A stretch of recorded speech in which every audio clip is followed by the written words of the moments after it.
¿Sí ven mi pantalla?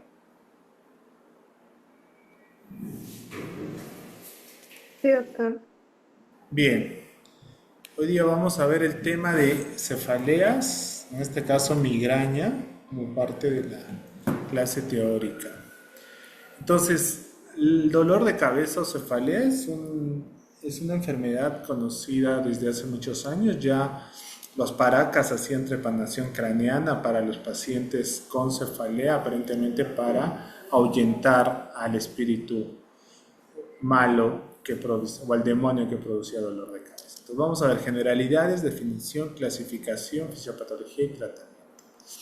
La cefalea es el síntoma más común en neurología, es la primera causa de consulta externa y las vamos a dividir en dos grupos. El 90% va a ser originados por una cefalea primaria y estas son migrañosas y tensionales y el 10% por otras cefaleas secundarias como cefaleas tensionales, cefaleas craneofaciales, tumores cerebrales, neurocisticercosis, van a dar cefaleas secundarias. Entonces, en la cefalea primaria no conocemos la causa, el estudio de imágenes es normal y se debe a alteraciones neuroquímicas. Y en las cefaleas secundarias debido a una etiología específica, por ejemplo un hematoma cerebral, neurocisticercosis, un tumor cerebral. Y las neuralgias craneales no tienen tampoco una causa específica, a veces pueden ser posinfecciones virales o a veces por compresión. Entonces la clasificación internacional de las cefaleas habla de primarias, migrañosa, tensional, cefalea autonómica y la cefalea trigeminal. Y las secundarias, pues debido a un tumor cerebral, debidas a un proceso infeccioso, debidas a un proceso de hipertensión endocraniana. Y las neuralgias craneales, pues debido a lesión por compresión, por ejemplo, del trigémino, del glosofaringio, que van a dar neuralgias craneales. Entonces es importante saber que la migraña es en episodios. Esta es una migraña episódica. Es decir, da una crisis de dolor, luego pasa y vuelve a aparecer. Entonces, lo importante es que es periódica. La cefalea tensional es un dolor de cabeza crónico con una intensidad no muy baja, con un EVA de 4, menor de 5, generalmente es occipital o es bifrontal. En cambio, la migraña es hemicraniano, pulsátil, con náuseas, vómitos, fotopsis. Puede haber la combinación de ambas y se llama cefalea mixta, en el cual el paciente tiene migraña y tiene episodios de exacerbación y de paso está cursando con una cefalea tensional de fondo. La cefalea en racimos es una cefalea muy intensa que se caracteriza por producir dolor agudo, que el paciente va a emergencia, náuseas, vómitos y luego desaparece y tiene 1 año o 2 años sin dolor y vuelve a aparecer. Cuando está presente es muy catastrófica. La neuralgia del trigémino es un dolor tipo descarga eléctrica en las ramas de la mandíbula o de la mandíbula superior o inferior y es un dolor tipo descarga urente que puede ser diario o espaciado por pocos periodos de tiempo. La cefalea debido a un tumor cerebral es increscento, es decir, aparece de forma leve y va incrementando de intensidad a medida que pasa el tiempo y los años, ¿no? Y después, en una etapa más avanzada, puede tener signos de focalidad neurológica, hemiparesis, problemas pupilares. Entonces, en las cefaleas secundarias debemos descartar los signos de alarma. ¿Y cuáles son los signos de alarma? Pues las heces, como signos sistémicos, fiebre, mialgias, pérdida de peso, signos secundarios de que haya malignidad, el paciente tenga VIH, insuficiencia renal, use corticoides de forma crónica. Algún signo neurológico, por ejemplo, tenga convulsiones, tenga debilidad en extremidades, hemiparesia, el inicio sea súbito o cefalea en estallidos y una cefalea que aparezca después de los 40 años. ¿Por qué? Porque la migraña aparece entre los 18 y 40 en general. Después de los 50 hay que pensar en otra etiología. Y el patrón en el cambio de cefalea, es decir, si el dolor progresa, si hay cambios con la posición, que se llaman, o cambios con las maniobras de Valsalva, que son al toser, al pujar, incrementa el dolor, indica que hay un signo de hipertensión endocraniana, haya papiledema o haya cefalea en el embarazo, que nunca lo ha tenido antes, ¿no? Obviamente. Entonces, la cefalea tensional es la causa más frecuente de cefalea, es más en mujeres, 2-1, y hay factores psicológicos como el estrés, la depresión, la ansiedad, que pueden perpetuar este dolor de cabeza. Entonces vamos a tener una cefalea tensional esporádica, que todos lo tenemos en cualquier momento de nuestras vidas, episódica, que tenga una frecuencia una vez por semana, 2 veces por semana, o crónica cuando el dolor es permanente. Las cefaleas primarias, entonces, siempre debemos descartar una lesión estructural. Entonces se pide una tomografía o si lo podemos hacer una resonancia magnética para descartar, porque sabemos que en las cefaleas primarias no hay nada en el cerebro y no quiere decir que el paciente no tenga dolor porque es por cambios bioquímicos. Y la dividimos en cefalea episódica, si la frecuencia es de menos de 15 episodios al mes, o una cefalea crónica de más de 15 días de dolor al mes. Y esta crónica todavía de corta duración, menos de 4 horas, o de larga duración, más de 4 horas. Entonces vamos a tener una cefalea crónica diaria dividida en una migraña crónica, en una cefalea tensional crónica, en una cefalea persistente diaria o en una hemicrania continua. Ahora sí, hablemos de migraña, que es el tema central de esta presentación. Y desde el 2018, la migraña tiene otra definición. Es un trastorno cerebral caracterizado por un fenómeno de hiperexcitabilidad neuronal en pacientes genéticamente susceptibles, capaz de activar el sistema trigémino vascular, generando consecuencias médicas y biosociales. Parece un enredo, pero ahora lo entendemos. Entonces, igual que la cefalea tensional, esta se divide por la frecuencia y tenemos baja frecuencia de 0 a 9 ataques al mes, alta frecuencia de 10 a 14 ataques al mes y crónica más de 15 ataques. Y también podemos dividirle más de 4 horas diarias o menos de 4 horas diarias de dolor de cabeza. Entonces, en el mundo, pues es la tercera causa de discapacidad, la tercera causa de discapacidad, hay la causa de ausentismo laboral, económico también, porque es un problema global. Entonces, en números, la migraña produce muchas alteraciones económicas en los trabajos y en cuanto al uso de medicación y consultas médicas. Si hablamos de prevalencia en el mundo, pues la prevalencia es muy variada. En Perú no tenemos estudios específicos de cuál es la prevalencia. Tenemos aproximadamente 5.3, pero tenemos valores más altos en Europa, hasta 22, 24, por ejemplo, en Italia, 24.6. Entonces no hay un estándar de prevalencia. Varía, depende de muchos factores raciales, genéticos, etc.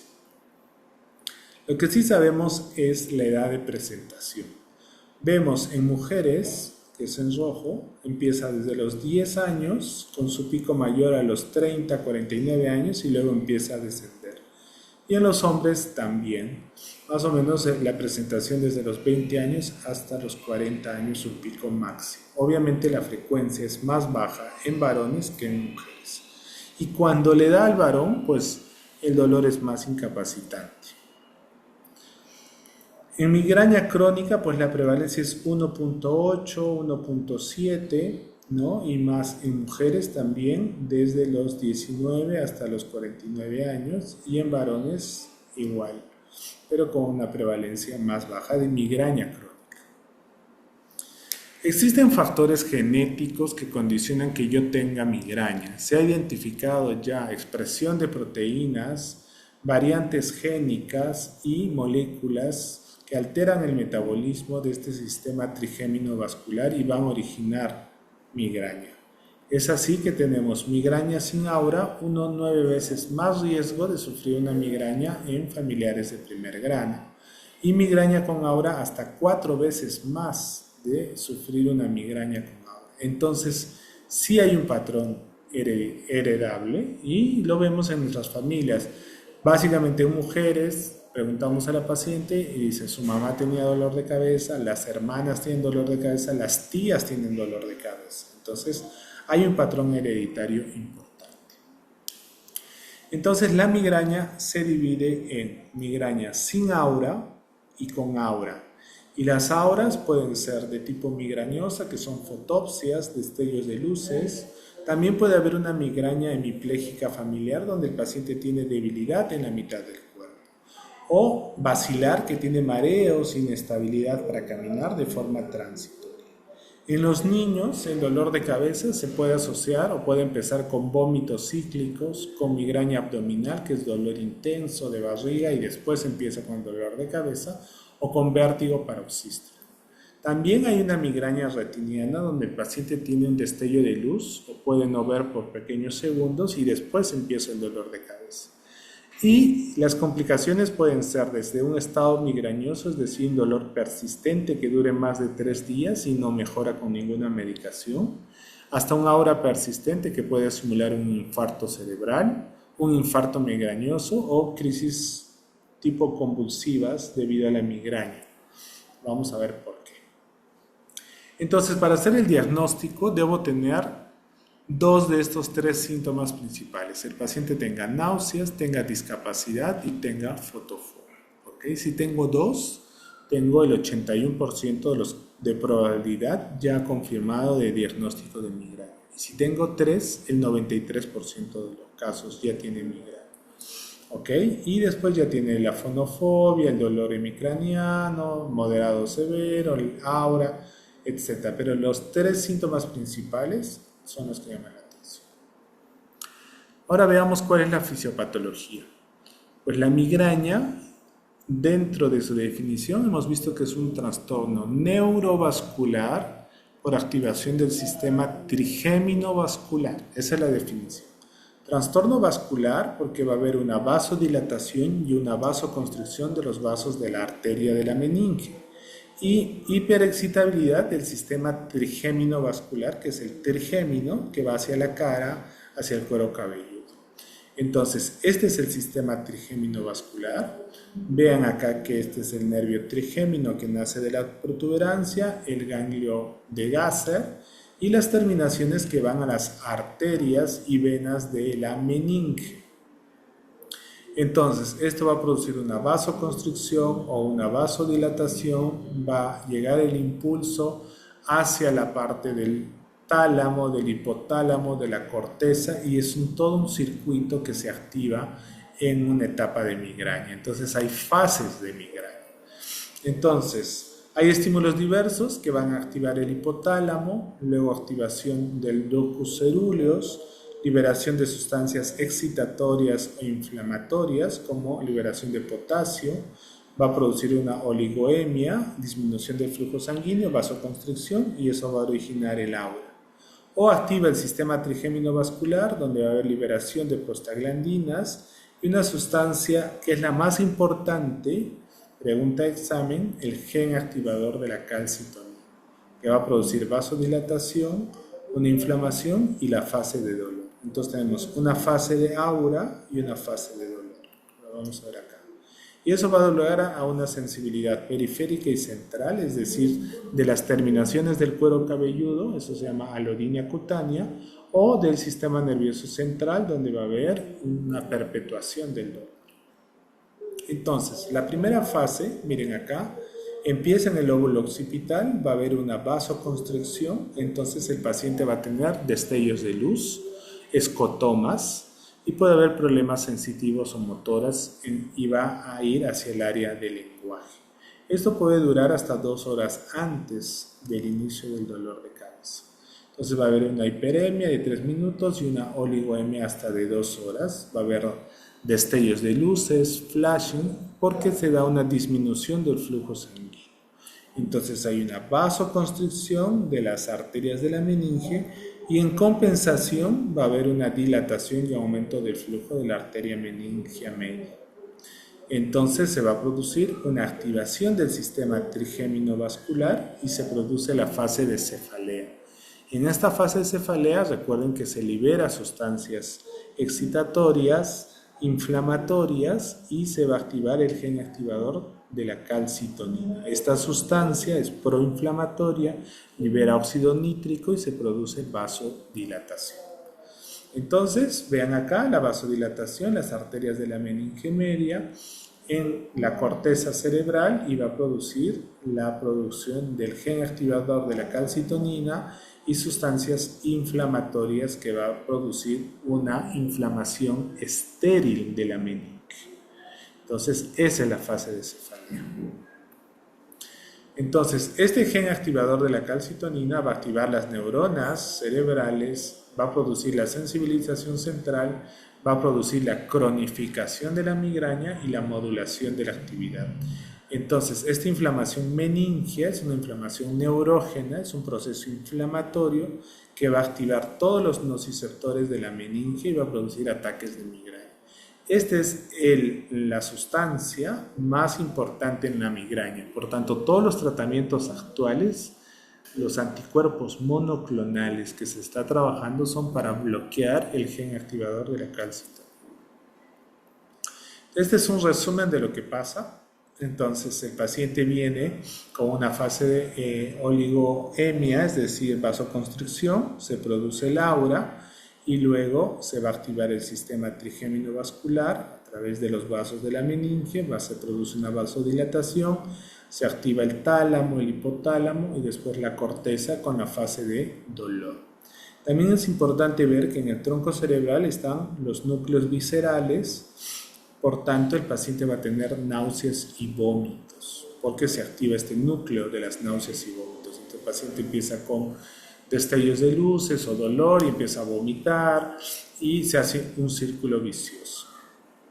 Es por eso que en parte del tratamiento nosotros damos metroclopramida para bloquear el núcleo visceral a nivel central. No uso Gravol ni divinhidrinato porque eso me bloquea el vómito a nivel digestivo. Yo tengo que bloquear el vómito a nivel del núcleo visceral en el tronco cerebral. ¿Cómo sé que pasa todo esto? Se han hecho estudios de resonancia funcional y ven que en la fase premonitoria, donde hay poliuria, donde hay dolor, fatiga, cambios de fotosensibilidad, se activa el hipotálamo. Después en la fase de náuseas, la corteza cerebral. En la fase de cefalea, la parte cortical, la parte del tálamo, del cerebelo, del hipotálamo. Y en la fase postdrómica, la fase de la corteza completa. Entonces son las distintas fases demostradas por resonancia funcional. Ya sabemos la migraña aguda, ahora veamos la migraña crónica. Entonces, la migraña crónica es la perpetuación de este dolor de cabeza. Entonces tengo un paciente sin migraña y luego va a un paciente que tiene una migraña episódica de baja frecuencia, es decir, una migraña esporádica, una vez al mes, una vez cada 6 meses, etc. Y este dolor de cabeza se hace cada vez más frecuente. Entonces, episódica de alta frecuencia hasta llegar a la migraña crónica. Recuerden, migraña crónica son más de 15 episodios al mes y más de 4 horas de duración diaria. Eso es una migraña crónica. ¿Y qué hace que una migraña episódica se perpetúe a una migraña crónica? Pues varios factores, básicamente factores emocionales, tensionales. Hay otros factores como la obesidad, que aumenta el sistema trigémino vascular, aumenta la sensibilidad, las orexinas, son factores biológicos y puede hacer que una migraña episódica pase a una migraña crónica. O los factores emocionales, maltrato psicológico, abuso sexual, negligencia, estrés crónico, la periodontitis. Se ha visto que hay cuadros inflamatorios a nivel de las encías que van a producir inflamación central y producir migraña. También la periodontitis recientemente se ha demostrado que produce Alzheimer porque hay inflamación directa, radicales libres. Y la alodinia cutánea es este dolor a nivel del cuero cabelludo que el paciente dice, me toco el cuero cabelludo y me duele. Me peino y me duele. Eso indica de que la migraña se ha cronificado porque hay sensibilización de las terminaciones nerviosas del nervio trigémino, de este sistema trigémino vascular en cuero cabelludo. El abuso excesivo de analgésicos. Hay pacientes que se toman todos los días analgésicos porque viven con dolor. Entonces hay una migraña por abuso de analgésicos y hay una migraña en rebote. Y en ese caso debo dar corticoides o el exceso de cafeína. Se ha demostrado que la cafeína es muy buena a dosis bajas, hasta 3 tazas al día. Incluso hay medicamentos para la migraña aguda que tienen ergotamina y cafeína más analgésicos. Esos 3 combinaciones me ayudan a controlar la migraña aguda, pero no en una migraña crónica, ya no sirve. Hay gente que abusa y toma más de 5 o 6 tazas de café, eso va a producir el efecto contrario. Entonces ahora veamos el tratamiento. ¿Cuáles son los objetivos del tratamiento? Pues tenemos la fase aguda y vemos la sensibilización periférica.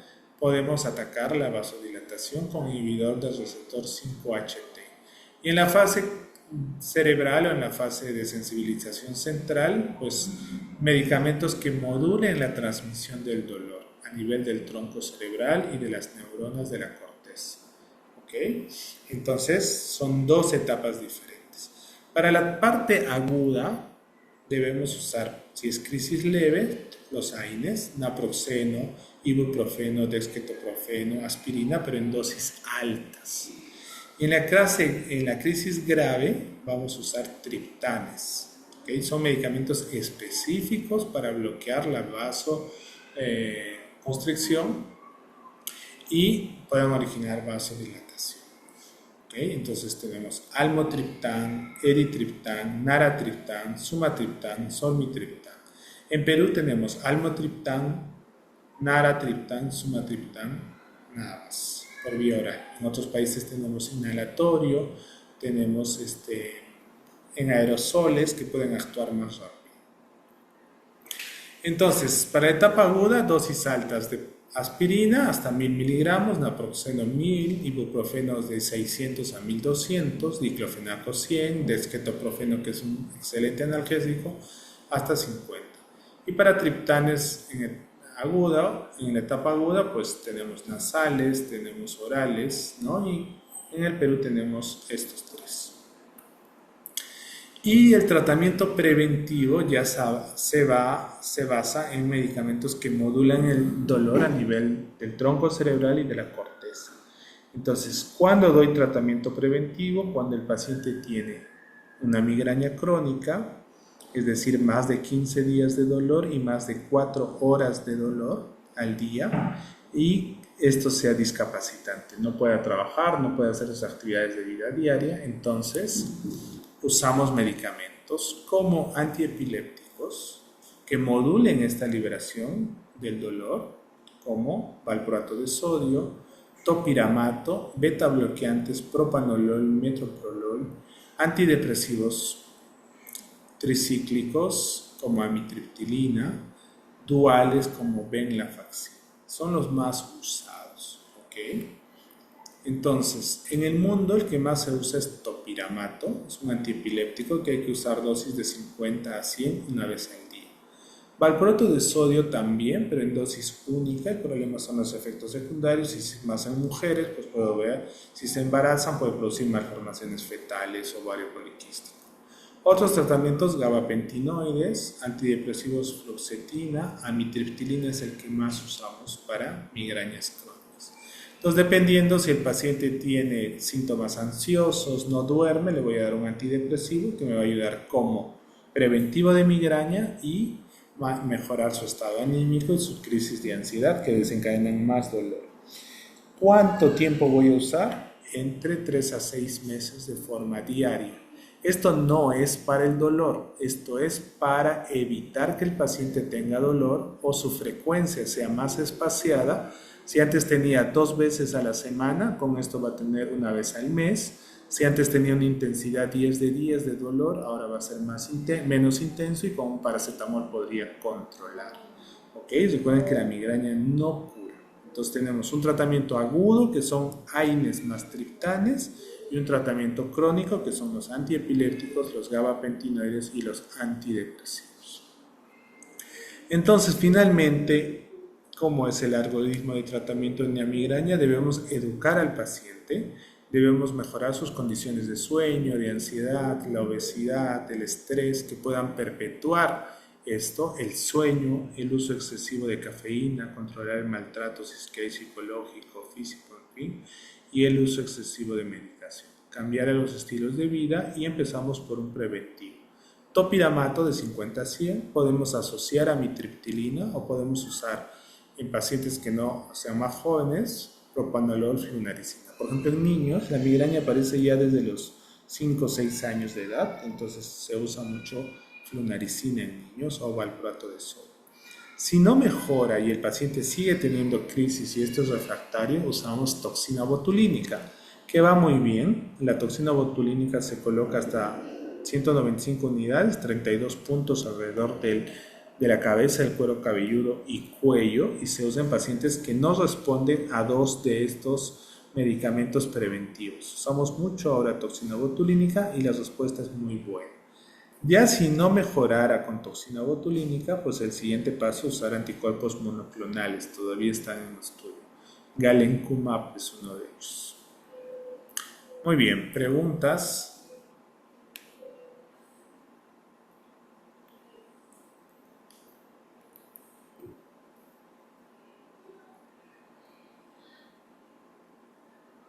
No, doctor.